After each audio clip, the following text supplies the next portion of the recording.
Today, signs U.S. manufacturing is picking up speed, but hiring in the sector barely increased. We ask why.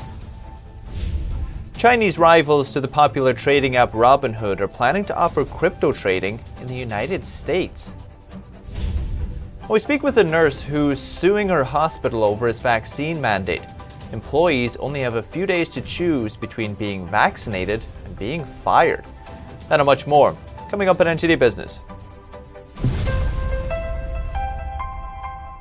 Good evening. Great to have you with us. U.S. manufacturing activity picked up last month as the economy reopened and boosted orders. But raw material and labor shortages are leaving lots of work unfinished.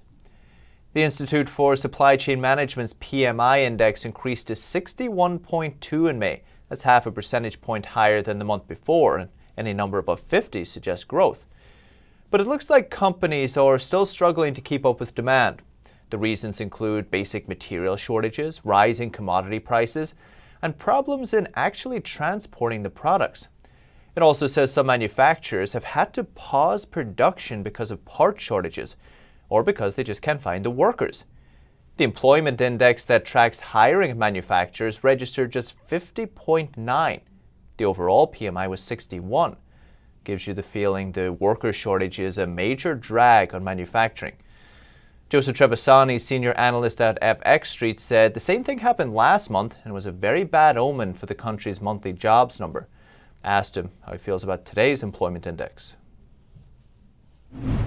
This is highly unexpected.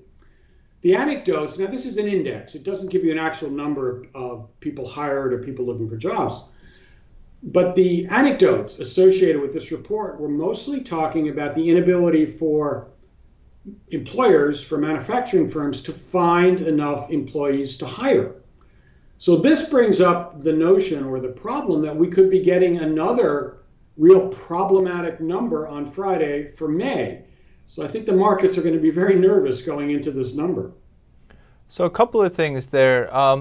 First of all, I suppose, did they give any indication why it's difficult to find workers? Well, because it's an index, it's basically a sentiment number for people in the human resources, the hiring divisions of manufacturing firms. So they don't actually tell you how many jobs they had on offer, how many were filled. It's just a sentiment number. But its level is something to be concerned about because, as I said, it's only just above contraction. That means that's when the employers are saying, no, we are not hiring anyone. That's the level it's at. So this is a real problem. Now, the question remains, what's the issue? The same as for April's payrolls. Was it because there were not enough people to hire? Was it for some other reason? We don't really know. We had the OECD saying yesterday that growth could slow as stimulus starts to fade. You think this is an example of it? That's another possibility as well. We're getting to the point where the government programs that have been put in place by the Trump administration initially and now by the Biden administration may be having a unexplained, or shall we say, deleterious effect on what's actually happening. In order for the economy to grow, people need to go back to work. The people who are on unemployment need to leave unemployment and go back to work. That's the way the economy prospers. If particular programs are inhibiting that, then they are in effect inhibiting growth. Look, manufacturing companies and service companies can't really expand their offerings if they don't have the people available to perform the tasks. So we're reaching an inflection point here where I think the economy can grow on its own if it is not inhibited as it is. What do you think from a policy perspective? You think anything's going to change? No, from a policy perspective, I don't think anything's going to change. It appears that the Biden administration is committed to these policies and they're going to play them out all the way through. I don't think you would, first of all, the unemployment program has already been enacted. It's already part of the policy prescription that's out there. It's going to last until September. That's not going to change. So whether or not they do something else, I don't know. It doesn't seem, from what I'm seeing in Washington, that the infrastructure plan that the Biden administration wants to put in, which would be yet more spending, doesn't seem like they're going to back down from that. So that's a political decision in D.C. I'm not sure that at this point it's something that the economy really needs. Joseph Trevisani, FX Street. And car manufacturer Tesla is raising its prices again. It's blaming supply chain issues. Elon Musk says, like many other companies in the industry, it's under pressure from rising costs in the supply chain, especially for raw materials. Now the company is passing on the cost to consumers. Tesla raised prices for its Model 3 and Model Y vehicles in May. The electric website says it was the 5th price rise in just a few months. Musk didn't say which raw materials were pushing up costs, but everything from computer chips to lithium to aluminium has gone up in price this year. Oil, too, used for the car's plastics. It's almost doubled in the last 6 or 7 months. But OPEC is sticking to its gradual production increases despite strong demand globally. That could keep prices high. The group announced today it'll stick to its April plan to return to 2 million barrels a day by July. It did make drastic cuts last year during the pandemic, but with the economic recovery in the US, Europe, and Asia, some are asking, why not increase production faster? One of those people is Daniel Akaye. He's the chief economist at the Tressis Hedge Fund. He helps manage $6 billion in assets. Also an oil expert and author of The Energy World is Flat. I got his thoughts on the news.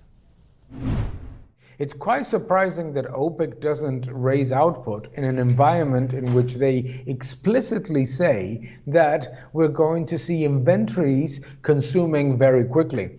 So it makes absolutely no sense not to increase production unless the objective of OPEC is simply to squeeze out the last dollars of a price hike. But that's a very dangerous game, because when the market is aware that OPEC has an ample level of spare capacity, we're talking about more than 2.5 million barrels a day that are currently being idle, that are not in the market. And therefore, if consumers start to see that the only objective of OPEC and its partners is to raise prices at any cost, it can generate quite a significant backlash. So I think it's a very misguided policy to mention that there's going to be a very severe contraction of inventories, and at the same time maintain the misguided production cuts that have been in place for more than 2 years. Does it open up opportunities for America, other more independent producers? Absolutely, absolutely. If there's anything that we have learned from the past, is that the shale revolution happened and strengthened because the OPEC members decided to tighten the market artificially with large production cuts and with very aggressive measures to try to make consumers pay more for oil prices. So in a way, the OPEC strategy was the biggest subsidy or the biggest support for the shale revolution in the United States. We hear a lot of people in the United States complaining about gas prices are rising very fast here. Do you put it down to these types of decisions like OPEC to kind of limit production, or what do you put it down to? Well, obviously there are numerous factors. The first one is obviously the recovery in transport demand that is driven inventories to be consumed very quickly. The second one is the fact that the weakness of the US dollar relative to most of the commodities has made the oil price higher in dollar terms. The third one is the tightness of the refining system and the misguided decisions of the US administration to stop very important pipelines that would facilitate the delivery of oil. So all of those have been sort of combined to generate a very aggressive price increase in gasoline prices. Daniel Kaye Tresses. And Wall Street's main indexes didn't change much today. The Dow rose 46 points, over 0.1%. S&P 500 lost 2 points, and the Nasdaq dropped 12 points. The S&P's financial sector did hit a record high today, though. But expected growth in fuel demand boosted oil prices and lifted the energy sector. But healthcare sector was dragged down by a weak forecast from drug maker Abbott. How would you like to spend your crypto on the go? Well, soon you'll be able to pay with your Coinbase card in your Apple or Google wallet. The crypto exchange Coinbase said today it's partnering up with Apple and Google so you can add your Coinbase card to the digital wallets and just pay with crypto. The company says it'll automatically convert all its crypto to US dollars, and using it could even earn you crypto rewards. And two major Chinese brokerages like stock trading app Robinhood are planning to enter the US market by offering crypto trading. NTD's Phil Zhou has the story. Two Chinese rivals to popular trading app Robinhood are planning to enter the US market by offering cryptocurrency trading. This could get them into trouble if they're not absolutely careful about everything they do. Tiger Brokers and Fu2, both based out of China, said they're applying for licenses in Singapore and the United States so they can start offering crypto trading to domestic customers. They don't appear to have permits yet to actually do any of this. So at the moment, it's a case of we're thinking about it seriously rather than we're doing this tomorrow. But Gerard says Robinhood's model wasn't that good to begin with. It's already getting into trouble with regulators. It's very gamified, and that may not be a good thing for new investors, particularly since it isn't really investing, it's day trading, it's gambling. He says Robinhood is like a casino, which is why the Chinese rivals are adding crypto into the mix, so they can make more money. That's why they put crypto on. It invites day traders who have a lot of churn in the trading, money flowing in and out, because they get a percentage on every time your money moves. Tiger Brokers is backed by Chinese smartphone maker Xiaomi, and Fu2 is backed by the Chinese tech giant Tencent. Both brokerages are currently listed in the Nasdaq. Phil Zhou, NTD News, New York. Both the Chinese brokerages said they won't be offering the new crypto trading service to customers in China. It's only available outside the country. And the Supreme Court has rejected Johnson & Johnson's bid to overturn a verdict worth $2 billion. A group of women claim they developed ovarian cancer from using Johnson & Johnson's baby powder. They say the baby powder contains asbestos. The justices left in place a Missouri state court ruling that found J&J at fault. In response, though, Johnson & Johnson says independent scientific evaluations confirm that its baby powder is safe. J&J also argued that the decision to lump all the women's claims into one trial violated the company's due process rights. And Moderna is applying for full government approval for its CCP virus or coronavirus vaccine. If approved, it would help boost trust in the vaccine and allow Moderna to market it directly to customers. The company says it's submitting trial data to the Food and Drug Administration over the next coming weeks. The FDA approved Moderna's vaccine on an emergency basis in December, and to apply for full approval, the company needs to do a 6-month follow-up. Moderna released those findings in April, showing its vaccine had a 90% efficacy rate after 6 months. In May, Pfizer, it announced it was seeking full approval from the FDA. Its clinical trials showed an over 91% efficacy rate. Over 100 staffers have sued a Houston hospital for forcing them to either get vaccinated or be fired. We hear from the lead plaintiff to find out more. NTD's Con Fredrickson has the details.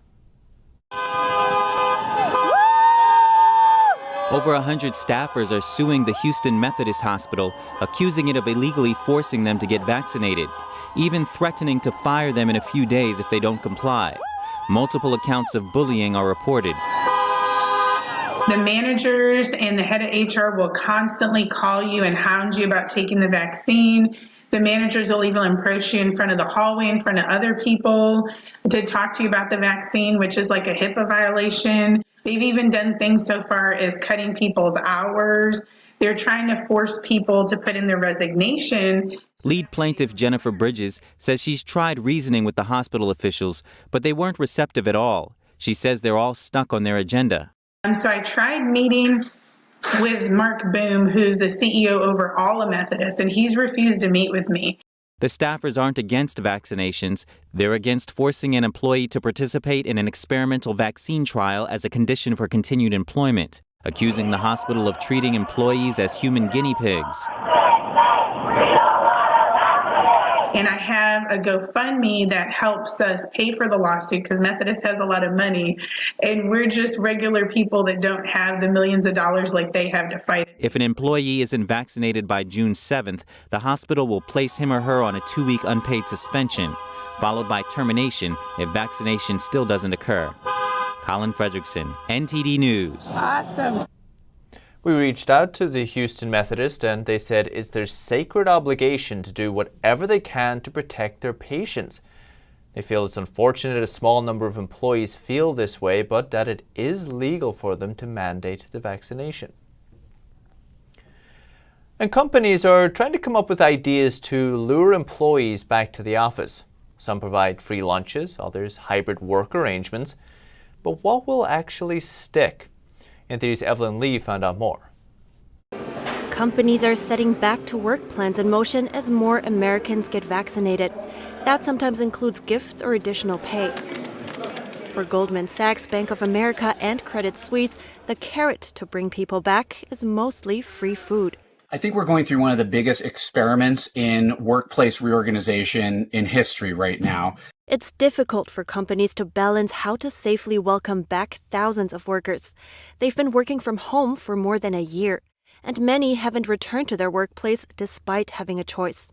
McCarty traces it back to 3 different reasons. There's physical safety, there's emotional safety, and then there's just the practical realities of resuming the habits that people have put on hold for so long. He says that includes things like commuting or childcare, and it will take much more from companies than just putting hand sanitizers by the door.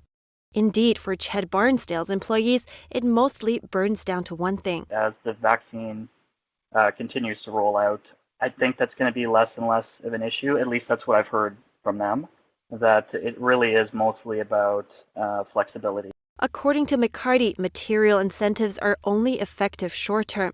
Instead, it's important to understand that employees have spent a long time being alone or in solitude, and companies should adapt accordingly. Is that workplace actually going to feel like it's emotionally safe for them, psychologically safe for them?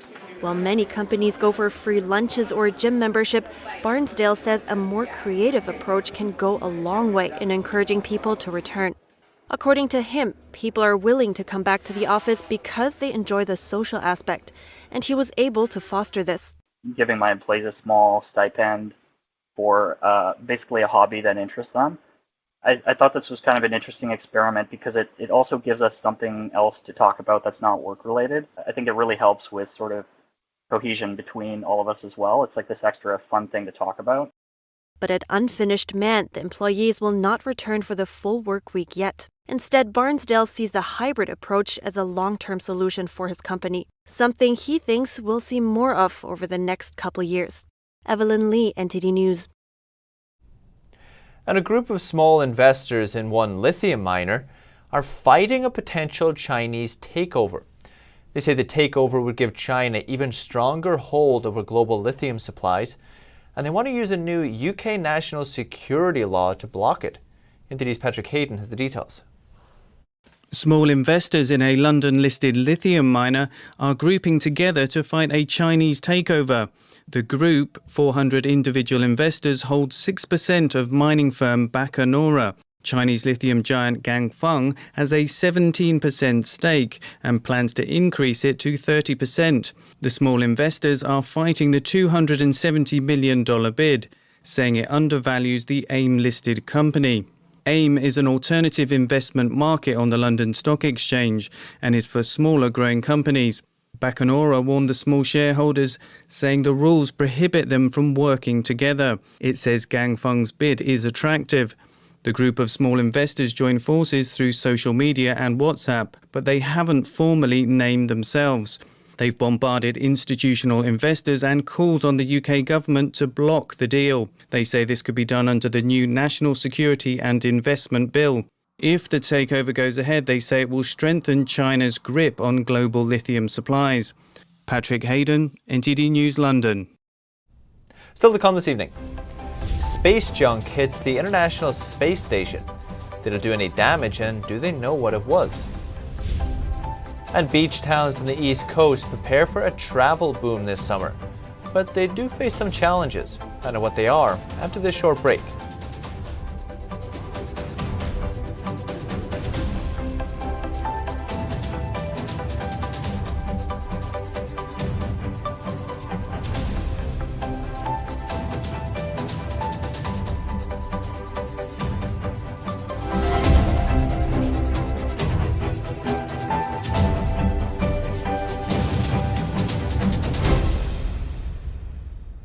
Hello, I'm Mike Lindell, inventor of MyPillow. Thanks to your support, you've helped make MyPillow become one of the fastest growing companies in America.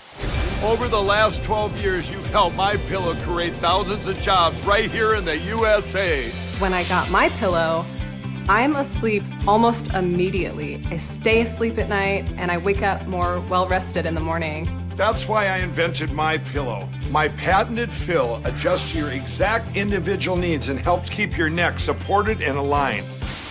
I'm interrupting this commercial right now. Retailers have canceled MyPillow, and to thank you for your support, I'm going to pass the savings directly on to you. For example, you get my 6-piece towel sets, regular $109.99, now only $44.98, or MyPillow dog beds for as low as $19.99 with your promo code. For the best night's sleep in the whole wide world, visit mypillow.com. It's just clear as day. The media, whether it's broadcast, cable, or print media, has become extremely biased. And I started looking online for alternative ways to get information. And I saw an ad for a free trial.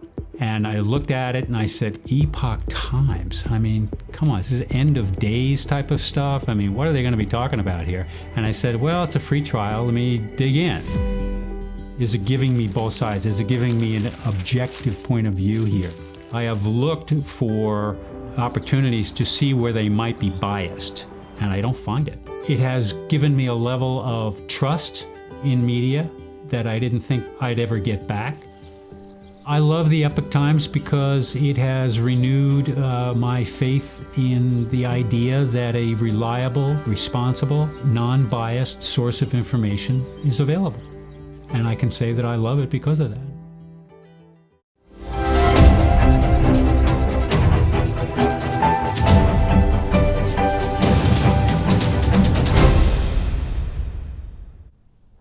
The world's largest meat supplier, JBS Foods, says it was targeted by a cyber attack on Sunday. Some of its servers in Australia and North America were impacted.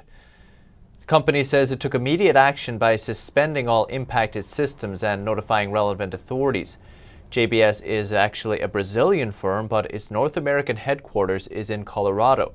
It says it's not aware of any data breach, but it says the attack will delay business. Industry website Beef Central says the cyber attack paralyzed the firm's meat processing operations, and it wasn't related to animal or environmental activism.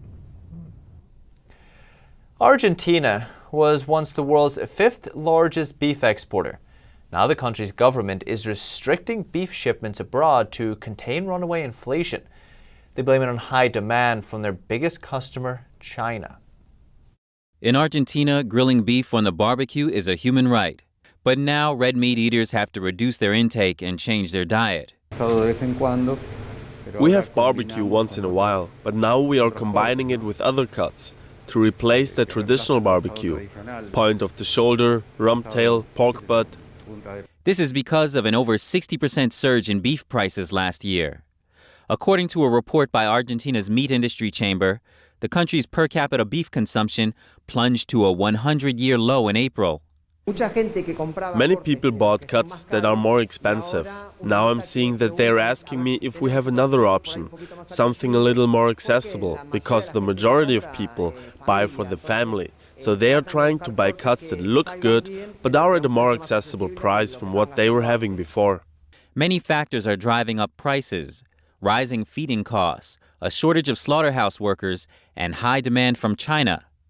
Since 2018, China has been ramping up meat imports to offset declines in its hog herd due to African swine fever. Beijing recently suspended some beef imports from its number 3 supplier, Australia. It was due to diplomatic tensions. On May 17th, Argentina halted shipments of beef for 30 days as annual inflation approaches 50%. But farmers protested the ban immediately with a halt on local livestock trading. They claim most of the exports are older cows that Argentines don't consume domestically. The measure, analyzed coldly, is that if there is more meat, the price will drop because the supply is increasing. It is not the meat that we consume. It shouldn't be. Argentina's ban is expected to shake up global meat markets and cause buyers in China to turn to Brazil and the U.S. U.S. beef exports to China hit a monthly record in March. According to the U.S. Department of Agriculture, the U.S. sold over 16,000 tons of beef to China. And a robotic arm outside of the International Space Station was apparently hit by space junk. The impact punched a hole in the Canadarm2.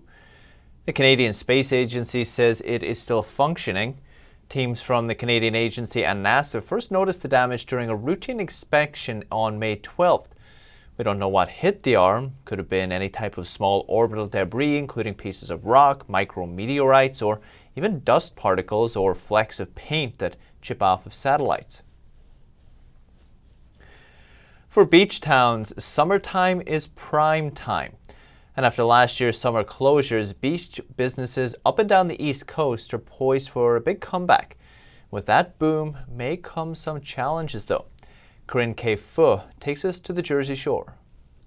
Anticipation and preparation. Are you ready? 3, 2, 1. Along the Seaside Heights boardwalk, more people are comfortable, maybe if they're vaccinated or just are itching to get out and have some fun. So I think we're going to have a great summer. Beach towns up and down the Jersey Shore and the East Coast positioned for a summer 2021 boom. Folks have this pent-up demand. They want to get back to the beach. They want to get outdoors. A relief for beach businesses like Jeff Jackson's restaurant Jimbo's after last year. Overall, New Jersey saw tourism spending plunge 37% in 2020. But this summer, businesses on the Jersey Shore and on the Delaware, Virginia, and Maryland beaches like Ocean City seeing much in their favor. Ocean City's open for business. It's a great feeling. They are driving distance from cities like New York, Philadelphia, and D.C. What an ideal location, in the mid-Atlantic area here where, we're surrounded by 3 major metropolitan areas. In Point Pleasant, New Jersey, broker James Ward says this summer's rental demand ramped up last fall. A red-hot housing market now helping to keep up. The bustling sales market is having new homeowners try to capitalize on the inventory issues and the desire to be by the beach to help them pay for their higher mortgages that they have. The influx of visitors could bring challenges. First, it may collide with a shortage of seasonal workers. A key visa program for foreign students typically fills a lot of beach town roles like lifeguards, but it remains restricted by the COVID-19 pandemic. And gas prices have climbed to a 7-year Memorial Day weekend high, which could prompt some drivers to hit the brakes as summer wears on. Still, Seaside Heights says they're ready for whatever the season brings. We just have to step aside and get out of the way. The forecast much sunnier than 2020. In Seaside Heights, New Jersey, I'm Karen Kefa. That's the latest business updates for today. Thank you for watching. We'll see you tomorrow.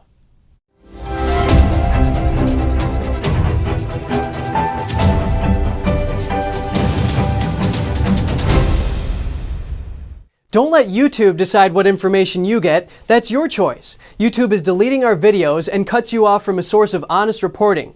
Make sure you don't lose access to NTD's news content, and take a quick moment to subscribe to our newsletter so no matter what happens here, you'll keep your access to a trustworthy news